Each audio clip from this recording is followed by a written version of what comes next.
Bonjour à tous, j'espère que vous allez bien. Bienvenue dans cette vidéo du dimanche. Préparons notre semaine de trading ensemble, comme tous les dimanches. Un petit point sur les indices, un petit point sur le Forex, un petit point sur les actions, un petit point sur le Bitcoin.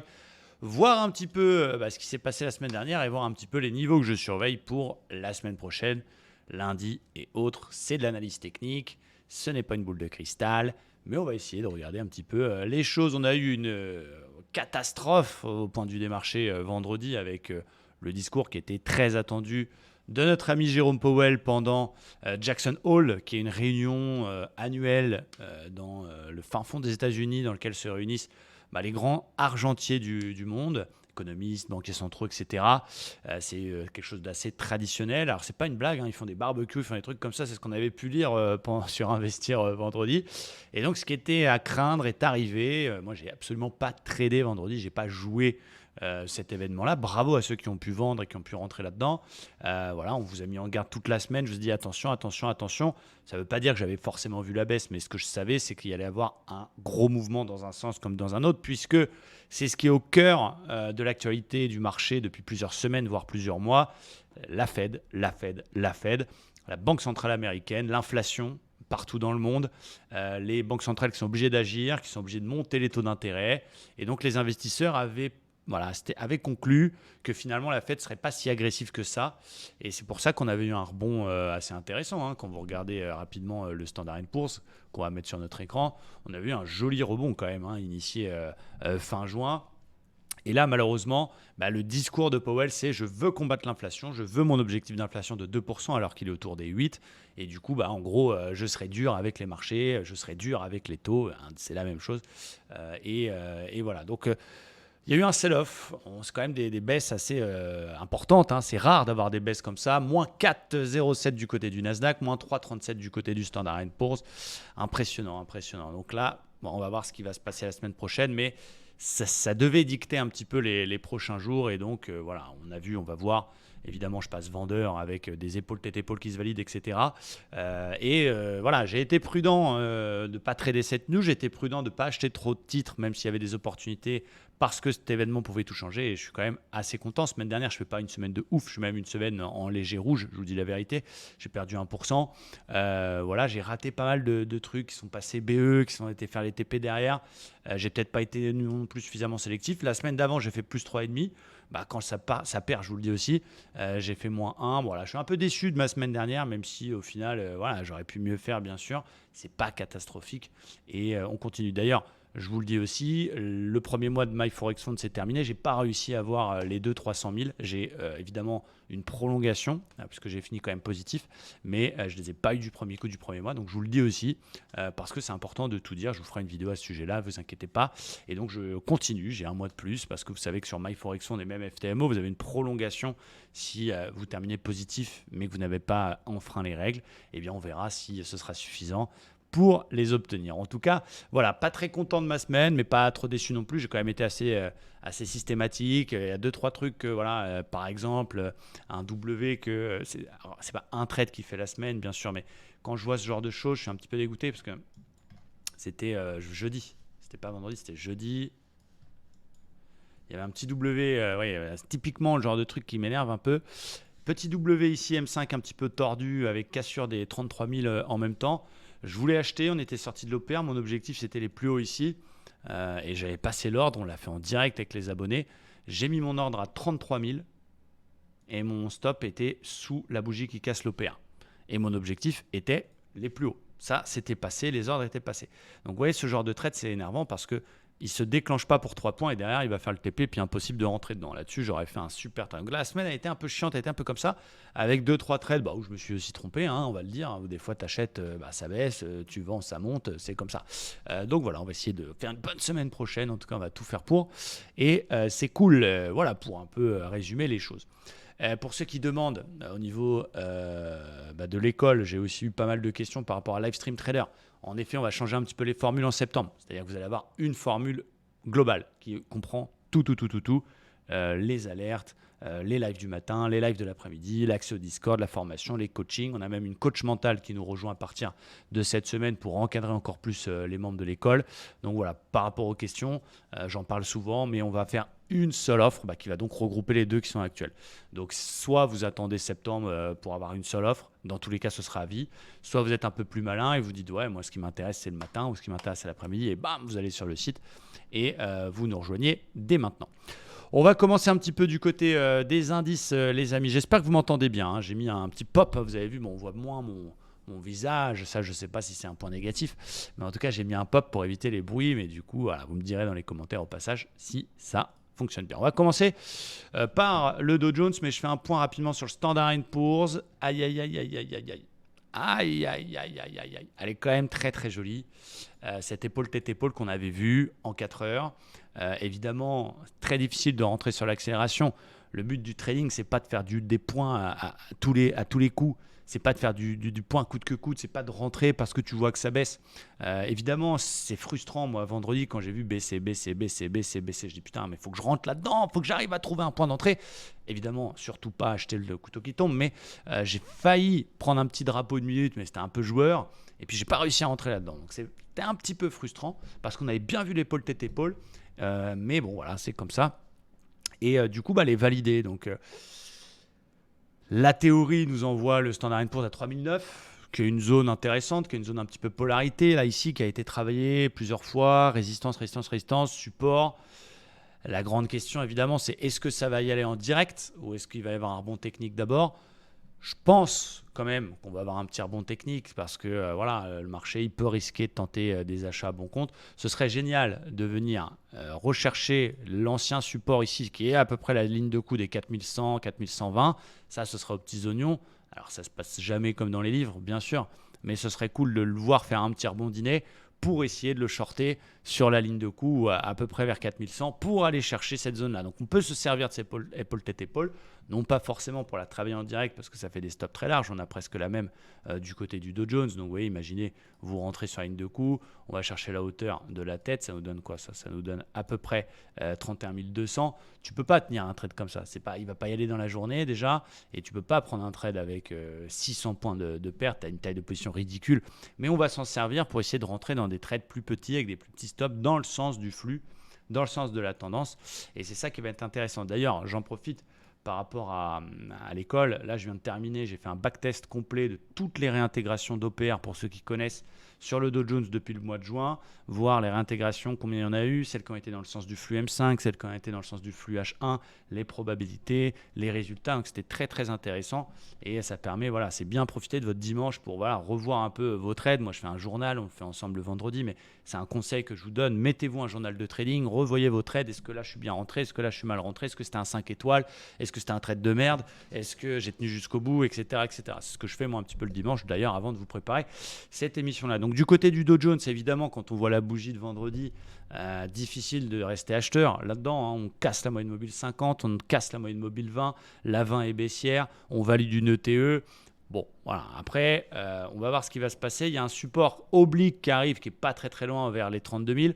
Moi, je pense que je vais attendre justement le petit rebond qui peut venir et qui nous donnerait un pullback. Alors attendez, je vais supprimer pour que ce soit plus propre. Ça va être mon plan pour lundi. Voilà, c'est clair. Travailler cette ETE, essayer d'attendre le petit pullback vers l'ancien plus bas cassé, ce qui serait beaucoup quand même, hein. Ça voudrait dire un rebond de 600 points. Donc il y aura peut-être moyen de prendre le rebond aussi à l'intérieur. On verra, ce sera dangereux, mais on verra ce qui va se passer. Mais le plus prudent, il vend. Voilà, le flux il est passé baissier à court terme.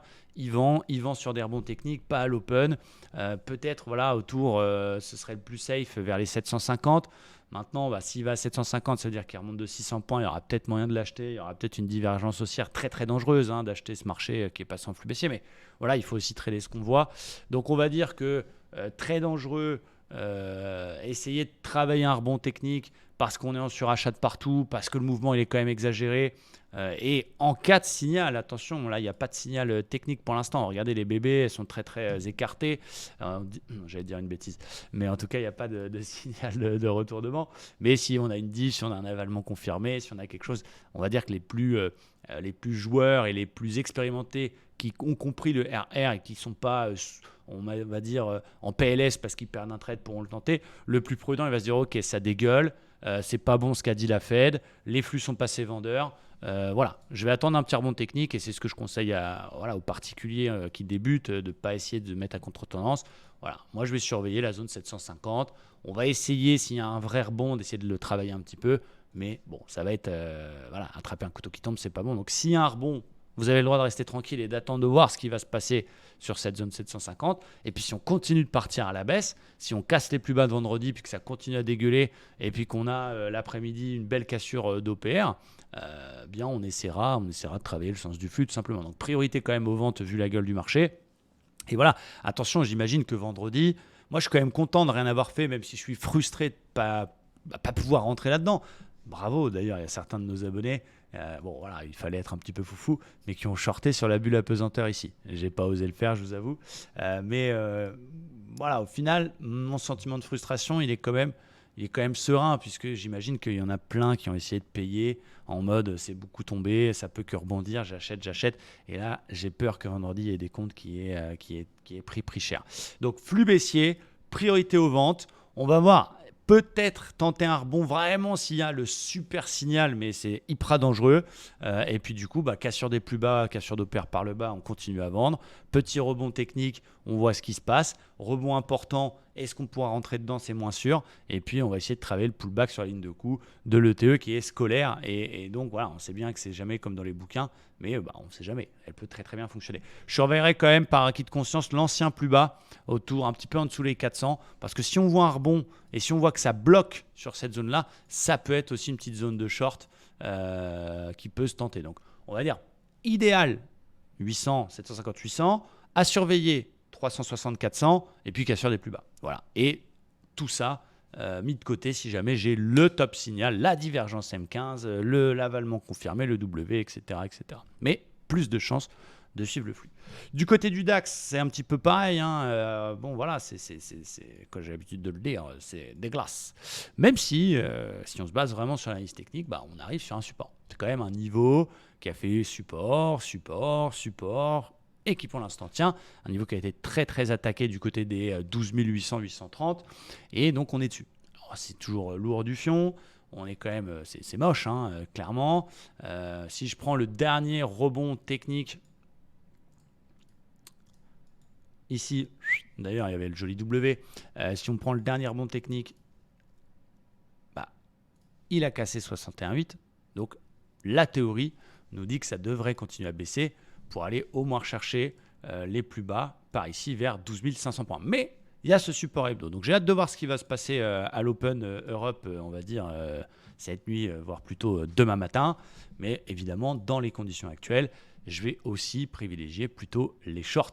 Le biseau qu'on avait vu vendredi d'ailleurs, magnifique. Qu'est-ce qui nous donne ce biseau? Regardez, si je prends la hauteur précédant l'entrée du bazar, c'est ce qu'on fait quand on voit un biseau ascendant figure de continuation. On prend la hauteur précédente, je la mets sur la cassure, ça nous donne un objectif vers 630. Sachant qu'il a cassé les 61,8, on pourrait pousser aussi jusqu'aux 450. Donc moi, ce que je vais surveiller sur le DAX, je vais chercher des ventes. On sait bien que 61,8, ça peut être pullbacké, c'est en plus ce niveau rond 13 000.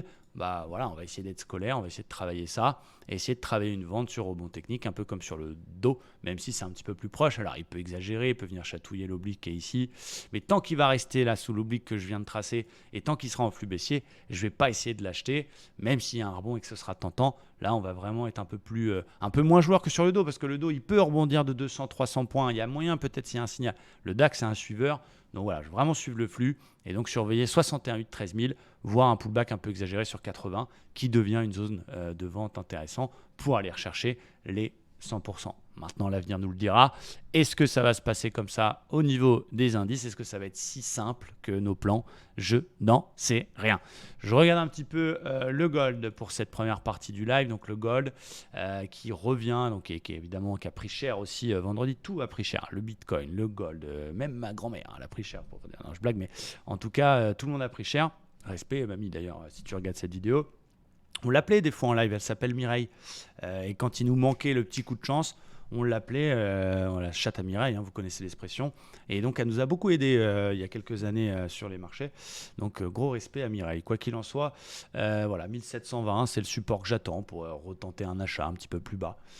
Parce que ça arrive quand même sur une grosse zone. Voilà, est-ce qu'il faut shorter maintenant le gold? Moi, c'est pas un actif bizarrement que j'aime bien shorter, mais je vais surveiller la grosse zone 1720, attendre de voir si on peut avoir un signal là-dedans. Et puis on verra, hein, ça va être un actif. Je sais que beaucoup d'entre vous me demandent, mais le gold, moi je day trade le gold, tu nous donnes ton avis. J'aime pas day trader le gold, c'est comme ça, c'est mes goûts et les couleurs. Je vais attendre les 1720, voir ce qui va se passer là-dessus. Et côté pétrole, bah, le pétrole il tient et même s'il a fait un sale avalement jeudi, bah, il n'a pas de prix trop cher, lui, bizarrement, par rapport à tout ce qui s'est passé. Et donc, il y avait un espèce de W qui était intéressant en 4 heures, qui s'était validé mardi. Oui, c'est ça. C'est ça. On est pratiquement venu pullbacker quasiment parfaitement cette ligne de coup. Donc, le pétrole, je serais plutôt acheteur, sachant qu'on voit que la zone des 85-86 LT1, cette petite zone support ici, on a cassé l'oblique. On est enfermé sous la 50, mais au-dessus de la 20. Bon, voilà, on va attendre tranquillement. Ce qui serait cool, ce serait que, regardez, en 1 heure ici, ce qui serait sympa, on verra ce qui va se passer bien sûr, mais c'est qu'ils sortent par le haut de ce truc-là.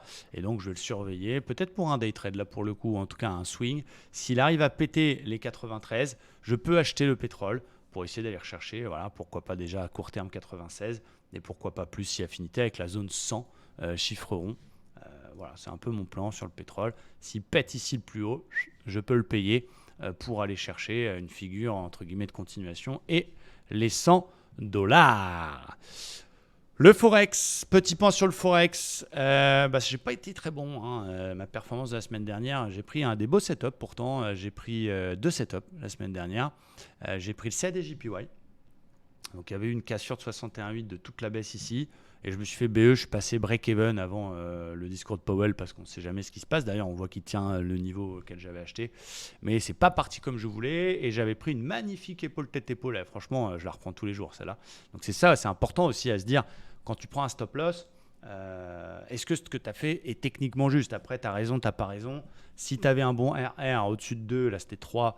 Si ce que tu as fait est un trade qui est correct, si tu avais un stop bien placé, un TP bien placé, que tu as tenu ton plan, c'est déjà plus facile à avaler qu'un truc où tu as fait n'importe quoi. Donc c'est pour ça que chacun de vos trades doit vraiment être le fruit d'une stratégie, d'une méthode. Il y a beaucoup trop de personnes qui traitent sans méthode, qui traitent comme ça, ils achètent le pivot mensuel, sans stop, voilà, ils moyennent à la baisse, ils n'ont aucun money management, c'est du on verra bien, je pense que ça va remonter, je pense que ça va redescendre. Ça ne peut pas marcher comme ça. Il faut une stratégie, il faut une ligne de conduite, un plan. Voilà, je cherche des ventes parce que j'ai envie de rentrer là, parce qu'il y a une figure, je sais à quel moment elle s'invalide, je sais à quel moment je dois sortir, j'ai un ratio de 3, je tiens jusqu'au bout. Et voilà, et malheureusement, beaucoup d'entre vous ne font pas ça. Alors, voilà, suivre des gens, donner des signaux, je l'ai fait pendant des années. Je ne pense pas que ça fasse avancer le schmilblick parce que chacun est différent. Il faut construire le système qui vous correspond. Mais vous aider à le construire et vous rendre autonome, c'est ma mission. Et là, pour le coup, ma mission, elle n'a pas fonctionné. L'épaule tête-épaule, bon, évidemment, c'est malheureusement ce qui s'est passé avec Powell. Mais elle partait bien. Je suis rentré sur le pullback. Magnifique. Stop sous l'épaule, donc 0,5% de perte acceptée en calcul. Et voilà, c'est comme ça. Elle n'a pas voulu faire son job. Et on accepte, hein, c'est le jeu, les amis, par rapport à une ZDCHF. Qu'est-ce que je surveille pour la semaine prochaine? Il y a toujours mon petit USDCNH qui est là, qui nous fait de l'œil. Le fanion qui a été cassé, pullbacké. J'ai pas trop osé rentrer dedans. Il y avait le plus haut. Bim, il a cassé le plus haut. J'attends le pullback. Bim, il continue. Il va falloir que j'arrive à rentrer là-dedans à un moment donné. L'objectif, c'est 7,20. Il va y aller. Il va y aller. Le flux est supra-haussier. Petit pullback. Sois sympa avec nous. Viens faire un petit pullback, mon lion, s'il te plaît. Ça, sois gentil, USDCNH. Au niveau de l'euro-yen, donc c'est plutôt cool. Je surveille le niveau ici des 138, 138,40. C'est une grosse zone de polarité. Si ça arrive à péter ça, eh bien, il faut chercher des achats jusqu'au 142. C'est intéressant, ça correspond à peu près à la moyenne mobile 50 jours. J'aime bien la bougie de vendredi. Il l'a attaqué, il ne l'a pas encore cassé. Attention, il ne faut pas y aller trop tôt. Mais je vais surveiller cette zone-là, voilà, tranquillement sur l'euro-yen. Il y en a un, c'est l'euro GBP. Bon, on va voir ce qui va se passer là-dessus. Euro GBP qui a tenu, voilà, ces moyennes mobiles, elles sont quand même assez plates. On est dans une espèce de canal qui peut être un drapeau. Je vais surveiller ça si jamais c'est cassé par le bas. Parce que j'aime bien les canaux, finir en continuation comme ça, espèce de drapeau. Il peut monter, et puis tant mieux pour lui, c'est pas ce que je privilégie comme sens. Mais si jamais il finit par péter le 68 et le canal, je vais surveiller. CHF JPY, magnifique, magnifique. Regardez-moi ce drapeau, cassure, pullback dans flux haussier. très très intéressant. Donc là, il y a deux façons de travailler ce genre de trade. Une façon un petit peu lambda qui est d'acheter ça avec un stop, on va dire, sous la figure. Donc vous achetez les niveaux à peu près actuels, stop sous la figure, sous la mèche, et on laisse couler. On va chercher la hauteur précédant le truc, le drapeau, ce qui nous donne un peu plus que 2,5 en ratio. C'est très très bon, très très bon. Celui qui est un peu plus agressif, et je pense que je vais la tenter comme ça, c'est d'attendre que ça confirme le pullback en cassure des précédents plus hauts, et du coup, d'essayer de payer au plus proche, et puis de mettre le stop sous le pullback. Mais là, du coup, ça change tout, parce qu'en termes de ratio, si je vais chercher le même objectif qui est le report de la hauteur précédant le drapeau, je ne vois pas pourquoi l'objectif changerait. 1, 2, 3, 4, 5, 6, 6,5 en ratio. Donc très très bon. Ça, c'est joué serré, mais si ça passe, c'est jackpot. Donc j'aime beaucoup CHF-JPY. Côté NZD-USD, on surveillait aussi une espèce de drapeau, canal cassé par le bas. S'il peut venir nous faire un petit reblond dans l'ancien plus bas, ce serait cool pour essayer de travailler ce flux baissier. Donc je vais surveiller ça. Et USD-CAD, ça fait beaucoup d'opportunités. Là, il a pété son drapeau par le haut, il a pété son canal, il a pété son précédent plus haut. Donc, on va essayer de voir ce qui peut se passer, si on peut avoir un petit pullback vers les 1,3015, qui est l'ancien plus haut, qui est ici. Donc, on va voir, on va surveiller tranquillement, voir ce qui peut se passer là-dessus. Voilà, du côté du FOFO. Côté action, j'ai quasiment pas d'action, donc c'est plutôt cool. J'ai plus que PIN Duo qui a perdu 3, mais sur lequel je suis en gain. On l'avait acheté par ici vers les 42. Voilà, on la garde tranquillement. J'en surveille plusieurs quand même à l'achat parce qu'on ne sait jamais, ça peut repartir aussi, ça peut être une exagération. J'ai M6 Métropole TV sur lequel on a une belle divergence haussière, pas encore validée, mais que je surveille. Une divergence haussière dessus sur Métropole TV. Il y en a 2-3 autres qui sont intéressantes. Il y a Amazon qui pourrait aller combler son gap et pullbacker la zone des 125, qui est un niveau intéressant si jamais il y a un signal dessus. Donc vous voyez, je surveille ça tranquillement. Disney également qui peut venir combler son gap et se réappuyer sur l'ancien top. C'est une action que je voulais acheter, donc vers les 112, ce serait plutôt cool. Donc on surveille quand même ces titres-là. Qu'est-ce qu'il y a d'autre ? Il y avait Facebook qui peut revenir sur le support des 156. On va voir ce qui va se passer dessus. Donc voilà, on surveille quand même quelques titres à l'achat. Et si la baisse continue, il y a 2-3 divergences qui sont intéressantes que je vous avais montrées. Il y avait Boeing, divergence validée. On est venu refaire un pullback quasiment parfait sur le bruit et ça repart à la baisse. Donc si on voit que les indices continuent à baisser, il y a un short à faire sur Boeing pour aller chercher 50 voire 100% du rebond. Il y a Lamb Weston aussi qui est très très belle divergence, pullback sur le bruit parfait, très belle bougie. S'arrête sur la moyenne mobile 20, mais là il y a un super ratio à travailler. Pour aller chercher 50%, ça nous fait un ratio de 3, très intéressant pour un short. Et la dernière, c'est LVMH, le secteur du luxe qui a un peu pris cher, mais du coup, attention, on arrive sur cette zone ici, l'ancien top. Et voilà, il faut vraiment attention sur les indices, voir est-ce que c'est une exagération vendredi, on va tout rattraper. C'est arrivé ces dernières semaines d'avoir des grosses baisses. Alors peut-être pas autant que celle-là, mais d'avoir des très grosses baisses. Et puis finalement, tout rattraper le lendemain et vice-versa. Donc il ne faut pas aller trop vite en besogne. Et voilà, je préfère y aller à tâtons, me concentrer sur les indices, le day trading, l'intra-scalp comme je le fais. Tu t'adaptes au marché, tu n'as pas de position la nuit, tu changes de sens en fonction du flux. C'est quand même assez agréable. Je finis ce live par un point sur le Bitcoin. Donc Bitcoin, ça fait plusieurs mois que je vous répète, attention, même si je suis crypto fan, attention. Parce que c'est quand même dégueulasse ce qui se passe. On a enfin cassé l'espèce de canal haussier rebond, le drapeau qui m'emmène vers les 8005. Donc voilà, j'espère pour lui qui va sauver la zone des 19 000 sur lequel on s'est déjà réappuyé une première fois, que tout le monde avait vu et sur lequel il y a une réaction. Mais si on passe en dessous les 19 000, aïe. Donc c'est pas grave.